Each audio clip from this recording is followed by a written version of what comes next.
Hello guys, magandang araw sa inyong lahat dyan. For today's vlog guys, nandito tayo ngayon sa restaurant na Din Tai Fung. Ayan guys, pwede tayong manood dito sa ginagawa nilang dumpling. At sobrang napakabilis nila gumawa. Oh. Sanay na sila. Ayan, siya yung nagaganyan at isa din yung naglalagay ng palaman. At ito na nga guys, luto na siya, sumabog pa yung isa.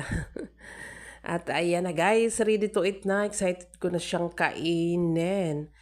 Dahil first time niya Inday kumain ng dumpling nila. Sobrang napakasarap din naman. At yan na nga guys, binutasan ko talaga dyan. Binutasan talaga po. Gusto makita yung laman ng chocolate.